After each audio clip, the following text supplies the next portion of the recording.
So Krafton is sticking to their AI first motto and trying to speedrun becoming an evil gaming company on par with Nintendo, it seems like. Now, if you're not aware of what's going on with Krafton right now, essentially, well, there's a lot of things going on with Krafton right now.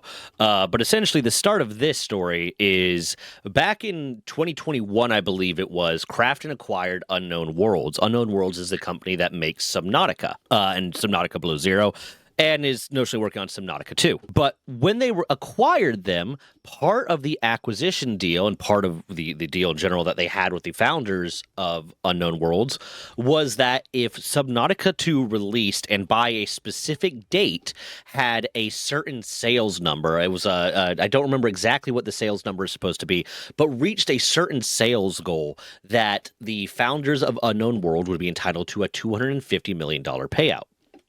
It would be a $250 million bonus, essentially. Well, back in July, Krafton fired the founders of Unknown Worlds, men by the name of Charles Cleveland, Adam McGuire, and Edward Gill.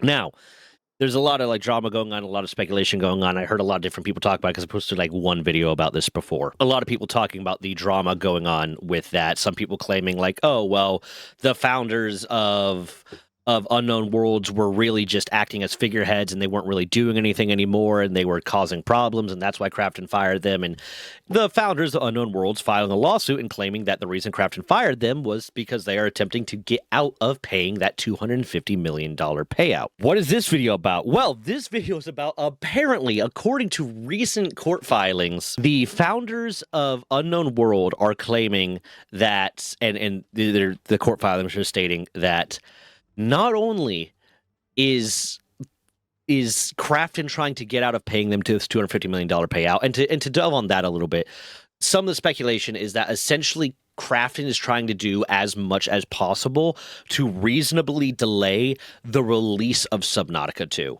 Delay the release of Subnautica 2 so that there won't be enough time to reach those sales figures. Essentially, if say, I don't know the exact dates off the top of my head, but essentially say there is the Subnautica 2 was supposed to release today on November 18th, and if they reached $100 million in sales, it's a ridiculous thing considering what the payout's going to be, $100 million in sales by December 31st, then they would be the founders of Unknown Worlds would be entitled to a $250 million payout or something like that.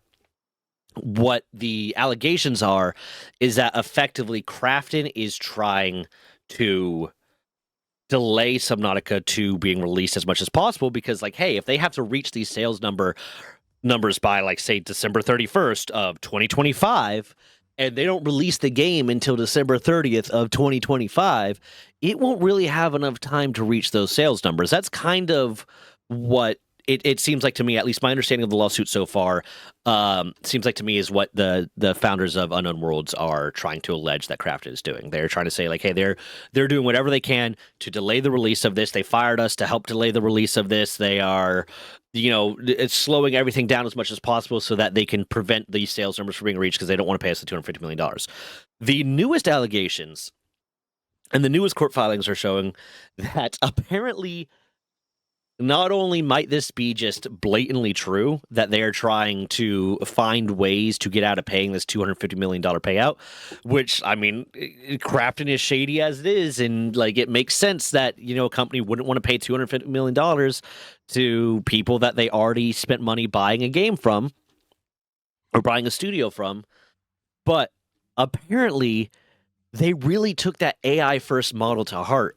And rather than, I don't know, hiring a legal team to figure this out or hiring, a PR team to disgrace the Krafton or the Unknown Worlds founders, or hiring or doing any other thing, or just honoring the deal that they made, because presumably those sales numbers would have to be really, really high for the $250 million payout to be triggered. It's not going to be a situation where, if we make $260 million in sales, we're paying you $250 million. Presumably, it would be in the billions or something. I don't know.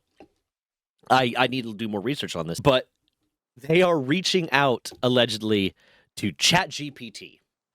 They are using ChatGPT, and apparently queried ChatGPT to figure out how to get out of making this $250 million payment. And there's a lot of other documents that are going to show this. There's a lot of other documents that are kind of going to show that they are, in fact, allegedly trying to get out of making this $250 million payment. And for anyone that gets mad at me, just a little side note, for anyone that gets mad at me when I use terms like allegedly in the videos I'm doing and when I'm talking about stuff that hasn't been proven in court yet, if you want to go ahead and open yourself up to a lawsuit, you go right ahead. I'm not going to do that. But apparently there's allegedly a lot of actual evidence showing this. One of the statements is one of the internal communications is discussing the fact that they are trying to get out of this. There's a conversation that goes by Richard Yun. I had a phone call a little while ago. This time they're asking for $75 million for themselves and $40 million for the team members. They say they won't do it unless we negotiate the packages of the teams together. The bucket for the team members we are thinking of at present is $10 million, so significantly less than what would be $115 million. It might be easier to just take over. And then Chang Han Kim, set a date and send a letter if you need to send it in advance. Which essentially is kind of internal communications that are lending evidence to the fact that they were already trying to lowball this deal to try to cut them out of the money that they might be entitled to. But pretty significantly, the people are asking for $150 million. They're offering 10, or they're only planning on playing 10. And then, where is this? I'm trying to quote it directly, so I'm not saying anything wrong. According to the Kotaku article, I'm gonna quote from the Kotaku article here. The new filing also claims that Krafton felt it had overpaid for Unknown Worlds and wanted to avoid falling through on the original contractually obligated payout at all costs, even going so far as to asking AI chatbot for help. Maria Park told Kim. Then this is a quote. Maria Park told Kim that it seems to be highly likely that the earnout will still be paid if the sales goal is achieved regardless of the dismissal with cause, the new filing reads. Kim turned to artificial intelligence to help him brainstorm ways to avoid paying the earnout. ChatGPT likewise advised that it would be difficult to cancel the earnouts. The co-founders claimed that Krafton refused to produce the ChatGPT conversations, and when pressed, confirmed that they no longer exist. Now, here's what I'm going to say with that. It would be one thing to say, oh, if the Unknown Worlds founders said, yeah, there's ChatGPT conversations that are saying that they tried to figure out how to get out of paying us. And if Krafton turned back and said, no, there's not. What are you talking about? Wait, why would we do that? But they didn't turn around. According to this, they did not turn around and say that there were never conversations. They said that they no longer exist, which means those conversations were deleted. That evidence was erased. It was gone. It's whatever. So the conversations with ChatGPT, at least according to this, according to the way that this is worded, according to my understanding of it, existed. They were just gotten rid of. And Krafton is responding by saying, no, this claim is simply a distraction from their own efforts to destroy evidence, such as Charlie's reminder to the other key employees, Max and Ted, to delete anything incriminating from their own ChatGPT accounts, it said in a statement to Kotaku.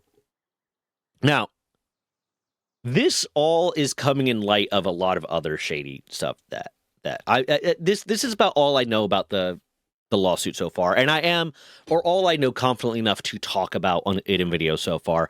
If you're interested, I am working on researching a video where I'm going to go over the entirety of the lawsuit. I did a poll where I was asking people like, hey, which one of these topics do you want me to do next, or start focusing on along with the Nintendo stuff. This topic was the one that won out pretty handedly. So I am working on that. I'm hoping to get a video out. Originally, I was hoping to get a video out by Monday. Life took over. I'm hoping to get a video out on it, going over the entirety of the Krafton Subnautica Unknown Worlds drama by Friday. So please subscribe if you're interested in that. But this is about as far as I know about this, as much as I can comfortably discuss. But this is also coming in light of one, Krafton wanting to be an AI-first company and claiming that being an AI-first company and the investment that they have made in AI farms, AI servers, all that different stuff is not going to impact their current employees. But at the same time, offering employees severance packages, current employees severance packages, if they want to leave Krafton in light of this AI first concept. Now, you might think that that is them being good guys and them trying to like, oh yeah, if these devs that have spent 10, 15, 20 years whatever mastering the craft don't like the fact that we are going to be going AI first, then we'll offer them the opportunity to leave, but rather than fire them. But the thing with that is the reason why they can't really portray themselves in as much of a good light as they might be trying to is they're offering severance packages that go anywhere from 6 months to 36 months, I think, like 6 months to 3 years effectively, depending on how long you've been at the company. But like 6 months to 36 months of salary, depending on how long you've been at the company. But this isn't protecting them kind of thing. At least the way I'm reading it, I'm understanding it isn't them trying to protect them thing. It's them trying to convince these people to quit so they don't have to continue to pay their salary in the future, because Korea has very strong labor laws and very strong employee protection laws. So it would be really, really, really decidedly hard for Krafton to fire these employees without like really, really good cause, like cause of them being bad employees, not cause of I just don't want to pay them anymore. Like Korea effectively has, from my understanding, one of the strongest employee protection laws systems in the world. So this is just another case of them using AI to try to get out of paying large amounts of money. In the case of switching to an AI first company and these lump sum payments that they're these severance packages that they're trying to offer the employees, they're trying to get out of paying salaries over the course of many, many years, which would amount to a lot more money in favor of AI. And in this case of this story, they are trying to apparently, allegedly trying to use AI to get out of paying the $250 million payout that the Unknown Worlds founders might have been entitled to. And I think it's just ridiculous. But I will be, once again, that's really all I got right here. I will be trying to get a video out covering the entirety of the entire timeline of this lawsuit in as much detail as possible. It might end up becoming multiple videos, but in as much detail as I can, with as much research as I can, by the end of this week. I can't guarantee that I'll do that because life happens, unfortunately. But with that, if you have reached this far, please consider liking, commenting, subscribing, hyping the video. Every bit of engagement helps the video do better. Share the video if you want. If you want to hear about the time I got pepper spray or some other stories I have to tell, please click on the playlist over there. That's my storytelling channel. I am trying to get it as big as possible. I'm trying to get it to be something that can stand on its own. I really enjoy telling the stories. It's very cathartic for me. I really enjoy the comments I get and that people relating to the stories and blah, blah, blah, and all the different stuff that comes from it. If you would like to help the channel in a more direct way, please consider signing up for a membership. 100% of the funds from the membership goes straight to my editor until it reaches such a point that I can afford to hire him on full time. Right now, he's working on an ad rev split. But I would love to be able to get to the point where I can afford to hire him on full time so that I can produce more content more quickly, more efficiently, and start working on other projects too. But with that, oh yeah, Box Wizard 52. I always forget, I just need to have a standard outro. I just need to have an outro that I copy and paste every single time. Yeah. Box Wizard 52, thank you for the membership. They are currently my only T3 member. If you are interested in getting shouted out at the end of the videos, please consider signing up for memberships as well. But with that, goodbye and fuck Nintendo and fuck Krafton.